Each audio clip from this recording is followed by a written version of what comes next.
Hello everyone, welcome back to the channel.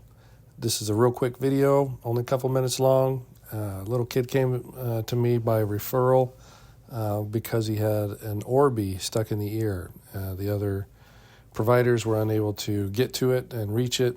As you can see here, it's really deep in the ear canal. We're just going to start this with a real quick ear cleaning just to get the wax out of the way so we can visualize the ORBEEZ deep in the canal better. This is a fairly young kid. He was probably 8 to 9 years old. He may have been 7. I don't quite remember the exact age, but he was under 10. And he was very cooperative. He was actually watching on the TV monitor while we were working with him. And anytime you're working with a foreign body, especially that close to the eardrum, you can see the bottom part of that eardrum there, just underneath the ORBEEZ sitting back there. A little bit of lubrication will be great. So this is Colace going in the ear.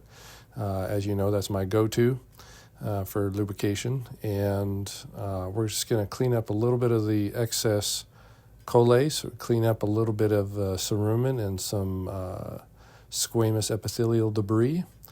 And there we go, just one. There it goes, last little piece. Little more excess Colace, and now we have a clear view of the ORBEEZ. Now, luckily, ORBEEZ are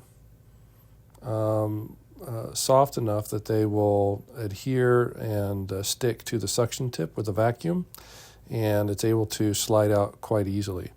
Luckily, his ear canal was of the size that it could come out easily, and he tolerated the procedure very well. Very brave kid. I was very proud of him and his parents. He tolerated that really well. There's his eardrum. I always look back in to make sure there's not a second one. And thanks for watching, and have a great day. We'll see you on the next video.